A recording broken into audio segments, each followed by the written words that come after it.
We face high energy costs. Fossil fuel, for instance. They're very expensive. A mix of frustration and hope.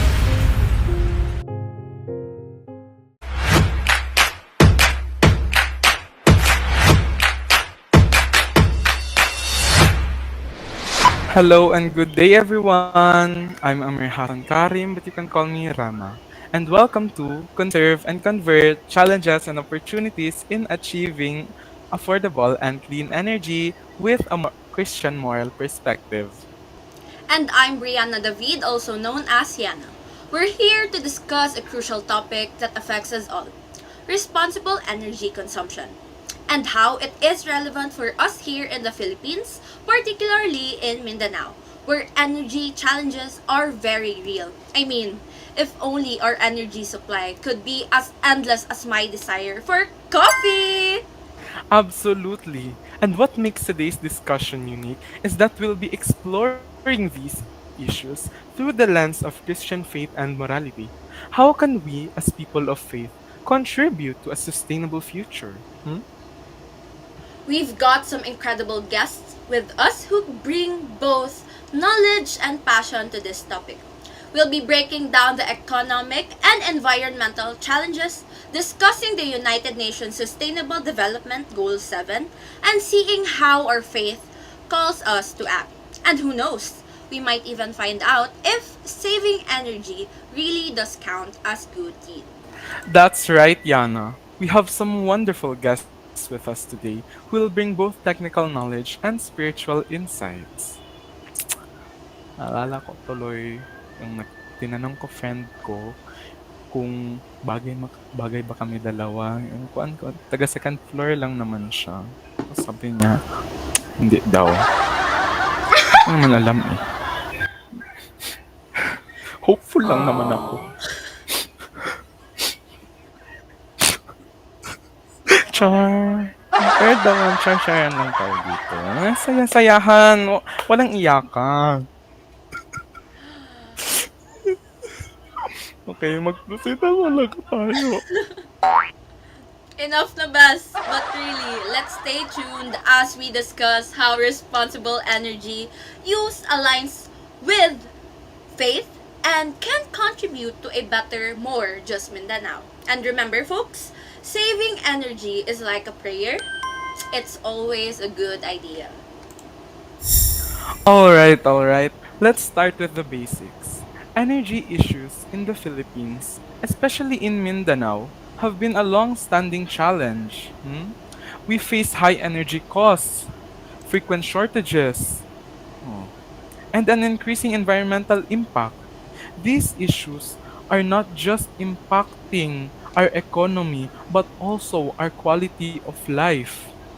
To set the stage, let's look at energy use in the Philippines, particularly in Mindanao. Energy shortages and high costs are a big issues here. It's so challenging for families and communities who rely on energy for basic needs like education, healthcare, you name it. Yes, and a lot of it comes down to the types of energy sources we rely on. The current sources are not only expensive but also unsustainable. There are also logistical problems, particularly with the transportation and distribution of energy, which makes it hard to meet the demand in Mindanao. And the sources of energy we do have comes with their own problem. Take fossil fuel for instance. They're very expensive, 'di ba? And the logistics of bringing these resources to more remote areas like Mindanao can be difficult. That's why energy supply is often unreliable. But we're not here just to talk about problems. We believe that where there is a problem, there are also solutions. Am I right? And we'll dig into these with our guests today. They'll share their insights that go beyond economics and policy, insights that speak to our values and beliefs. Now let's call on our fellow students, Raina Donke, Gabriel Laurel, Chuck Amparo, and Benz Paramillo. Hello, hello, God. everyone. Hi! Hello, Hi, I'm hello. Reina Adama Cares I Donke, and you can call me Reina. Hi, I'm Gabriel and Laura. Hi, I'm Chuck Amparo. Hello everyone, I am Ben Scarlo Paramio. Hello, And hello. Ayan, thank you. partner. Andito silang apat, our fellow students from 11ON. So, Siyempre. thank you all for those introductions. It's great to have you guys here today. Before we dive into our discussion, I just want to ask, how are you guys feeling about the energy situation in Mindanao right now? What are your thoughts as we kick this off? Um, I think it's a mix of frustration and hope. There's so much potential for renewable energy, but we have to overcome some major hurdles. I agree. It can be disheartening to see the challenges, but I'm excited about the solutions we can explore together. Yes, absolutely. I believe that with the right awareness and advocacy, we can really make a difference. Yes, I am excited to share ideas and see how we can leverage technology to improve the situation. Ayan, very good. Now let's jump into our official discussion and start exploring these solutions. To give some global context, let us look at the United Nations Sustainable Development Goal 7, which aims to ensure access to affordable, reliable, sustainable, and modern energy for all. So, what does this goal really mean for us? So, SDG 7 is about reducing the world's dependency on harmful energy sources and shifting towards cleaner, more sustainable alternatives. But it's not just technical, it's a moral calling too. We need freedom and respect for natural law. When approaching how we conserve and produce energy, it also means we not only have to find a solution, but to also put effort and commit to actually making a change and to take action towards a better future. Christian morality reminds us that stewardship is a sacred duty. So, in a Christian framework, stewardship involves respecting the earth and using its resources wisely. And I believe that brings us to a powerful concept conscience, I believe. Exactly. Conscience is central. When we talk about energy use, our choices directly impact the dignity of others, especially the poor and marginalized. By embracing a mindset of fair trade and solidarity economics, we can begin to reshape our approach to energy consumption. Fair trade emphasizes equitable relationships and sustainable practices, ensuring that the producers of energy, whether they are workers in renewable energy sectors or communities affected by resource extraction, are treated with dignity and respect. This perspective challenges the traditional profit driven motives that often overlook human rights and environmental impacts. Ayan, mukhang nahihiya pa si Chucky Chucky na to. Walang hiya-hiya dito, guys, okay? But I'm curious, from a philosophical point of view naman tayo, is it a moral right for our future generations to have a sustainable future and clean energy? Our future generation does not only mean the children of the future. When we say future, we mean ourselves in it as well. Just because there are new students to teach and educate, this does not mean we are not included in that future. So, if our future deserves a new sustainable way of producing energy, then yes, it is our moral responsibility to build up a sustainable future for the new generation. Grabe, no? Yung mga answers nila, hindi ko aakalain na pwede palang ganon. So, Tama, tama. Di mo mamalayan. Baka next week. Ako na yung responsibility niya.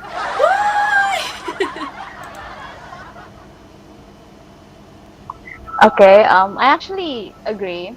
The future encompasses all of us, and our actions today shape the world we will live in tomorrow. Embracing sustainable energy solutions is crucial not only for the benefit of future generations, but also for our own well-being and quality of life. By prioritizing sustainability now, we ensure a healthier planet and a more equitable society for everyone. It's a collective responsibility that requires the participation and commitment for all ages. Ayan, responsibility, participation. Parang hindi makarelate si Chuck. Nag-leave agad sa meeting. Baka naman nawalan ng Mm. internet, partner. Ay, participation daw. Responsibility that requires participation. Ano ba yan? Okay, Participation. now, let's explore how the Bible guides us on these issues. While it doesn't really explicitly mention electricity, there's so much wisdom on stewardship and responsibility that we can apply to energy conservation. Absolutely. The Bible often emphasizes caring for creation and being resourceful. For example, the Proverbs teach us to be diligent and not wasteful. We're called to conserve, and even when resources seem plentiful. That's a principle we can apply to energy.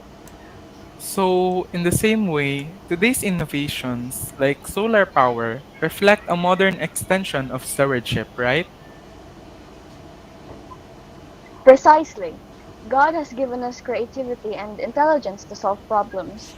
These technologies can be part of our faithful response to conserving His creations and even paving the way to a much brighter future with faith and inventions correlating with each other. Well said, Raina. It's a reminder that what we're discussing isn't just about social issue, but a spiritual one.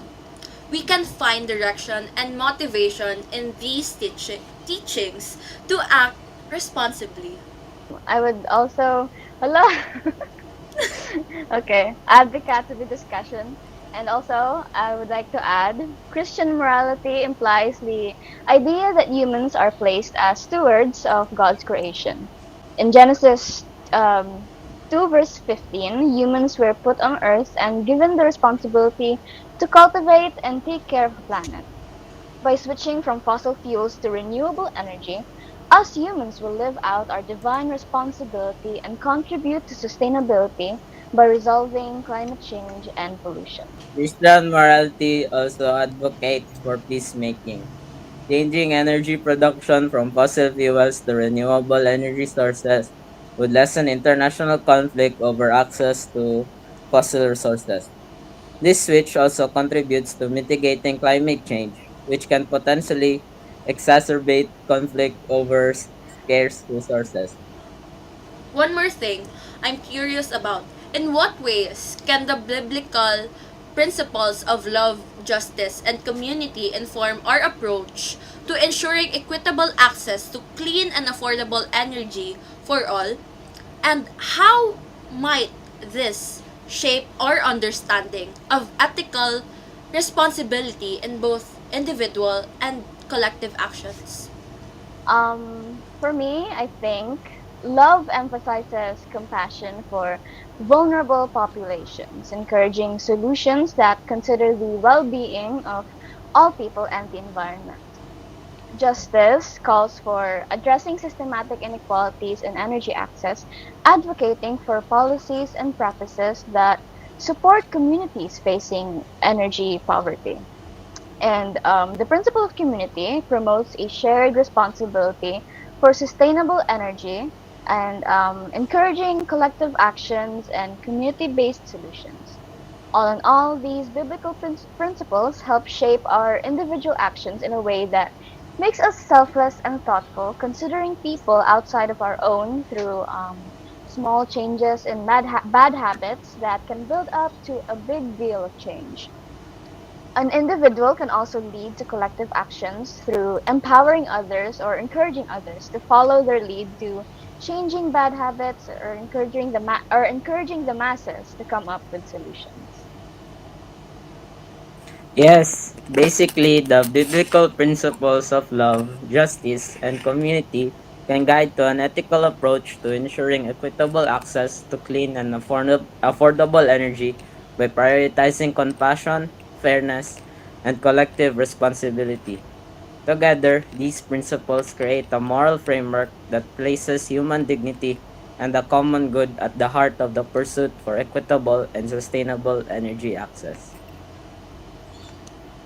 Ayan, very, very philosophically ang mga answers nyo. Nakaka Ay, I okay. think Ma'am Rhea is really proud, guys. I love it. And Sir We have J, come so far. go tayo, guys. Mhm. Wow naman, God and His principles really play a key role in our everyday lives. Wouldn't you guys agree? Now, let's talk about what we can do personally, our everyday choices, even the small ones. How can an individual like ourselves, like yourselves, contribute to creating more clean and affordable energy even in our daily actions? Yes, and to help answer that, let's hear from our guests. Let's start with Benz. Can you share your thoughts on this? Of course, I believe that every individual has inherent dignity and worth, which means our actions have meaning. Taking time to reflect, conserve energy, recycle, or support sustainable brands shows our respect for that dignity. Our actions, no matter how small, contribute to a larger goal. Simple changes, such as insulating homes and sealing drafts, can substantially diminish the need for heating and cooling. Additionally, being mindful of electricity use, such as unplugging devices when they are not in use, can further reduce phantom energy consumption. These actions are often easy to implement and can lead to both environmental and financial benefits. I'd also add that being resourceful with what we can be transformative, learning to conserve energy, like turning off appliances when not in use or using public transportation, shows mindfulness. We live in a world with limited resources, and it's our duty to use them wisely. Ayan. Those are some very insightful and creative answers. Even the simplest actions we do can certainly contribute to our main cause of conserving and converting energy. That's why I always say, the more you do, the harder it pays off. Ah. Chuck, do you have any thoughts on how our actions reflect faith? Definitely, every action, big or small, is a reflection of our faith. Our choices show whether we respect God's creation. In a way, our consumption is like a prayer, an act that either honors or disregards the gifts that we have been given. Of course, we are all humans. We are all born in this world. And thus, we have this like infinite responsibility to not just to ourselves, but also to others and to our environment. We have the responsibility that comes with the freedom. That's why we must take our short that's why that I believe, sorry if I stutter a little, that's why we must make our short lives as humans in this world count, that we must uphold the values and responsibilities that God gave us. But we also cannot forget our duties as citizens in our communities. That's why we hold podcasts like this, to share ideas and create solutions for our problems with clean and more affordable and renewable energy. Because in the end, the responsibility does not fall onto others, but to us because we are the ones that are living in that environment. Alam, may nagsapi sa akin. Smart ka pala, partner, no? Ay, char. Ang smart ko pala. Oh my gosh. Super Ah, char. partner. But those are all very insightful answers. Thank you, Chuck, and yes, thank you, and Gabrielle. Beautifully said, Rama. Beautiful, just like you. Wow. Thank you all for sharing. This reminds us that personal responsibility is powerful and can set a standard for communities and eventually the world. As we wrap up today's discussion, let's reflect on the key points we've covered. We've discussed the pressing energy challenges facing Mindanao and how these issues impact our daily lives and communities. Yes, and we've also explored how the United Nations Sustainable Development Goal 7 is not just a target to strive for, but a moral calling that resonates deeply with our faith. Stewardship, conscience, and community responsibility, especially pagkukonfess sa iya, are all central to this mission. Our guests today have provided invaluable insights into how we can incorporate biblical principles of love, justice, and community into our approach to energy consumption. It's not just about individual actions, it's about collective responsibility and creating systems that ensure equitable access to clean energy for all. And let's remember that even the smallest changes in our daily lives can contribute to a larger environmental goal, whether it's conserving energy, supporting sustainable practices, or advocating policy changes, or even dedicating your life to Him. Pero kabalo naman tan dili siya mag-give back. We all have a role to play naman. Pero bago tayo matapos, I want to ask our guest kung may natutunan ba sila today. And also to help our viewers know about their insight throughout this session. You may start po, Miss Raina. Ako, may natutunan ba? Marami actually. Natutunan ko na masyadong mahirap mag-run ng podcast. And natutunan ko rin how um, gaano ka at si Mamshi, si Rema. Tama But ka dyan. in actuality, yeah, for real. But in relation to our topic today, I've gained a deeper understanding of how interconnected our faith and sustainability efforts really are. It's inspiring to see how biblical principles can guide our actions towards energy conservation. This discussion has reinforced for me the importance of natural law and moral responsibility in the context of energy use. I didn't fully appreciate how deeply our ethical choices affect the dignity of others. It's a reminder that our energy consumption choices can either uplift or harm us. It's enlightening to see how advocating for ethical practices in energy consumption can create an effect that improves lives and protects the environment. It's about more than just the energy itself. It's about the people behind it. And lastly, Sir Benz. The conversation has helped me realize the power of individual actions. Even small changes can lead to significant impacts. It is refreshing to think that our day to day choices can align with our faith and contribute to a larger movement towards sustainability. I feel more motivated to share these ideas with you guys.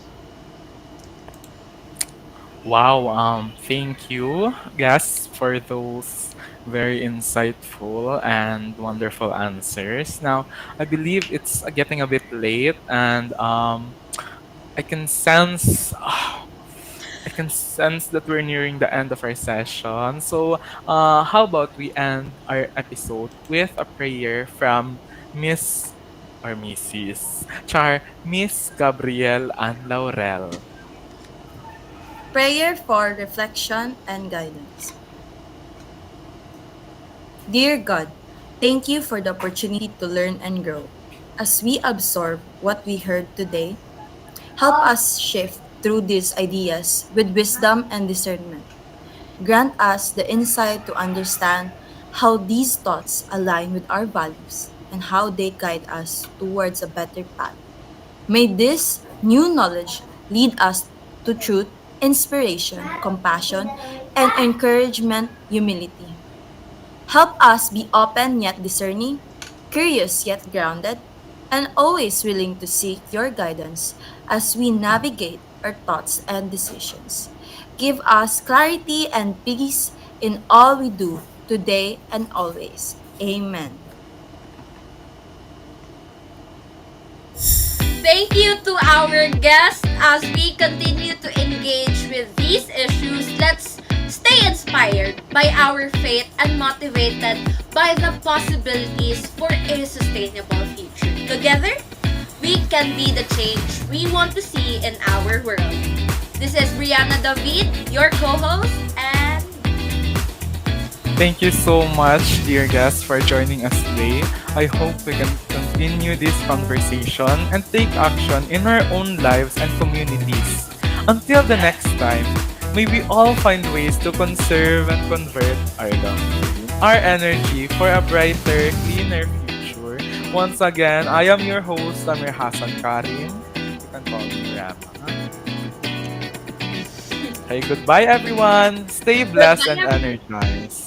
Bye, guys. Bye, guys! Bye. Stay tuned for our next episode. Please like and subscribe.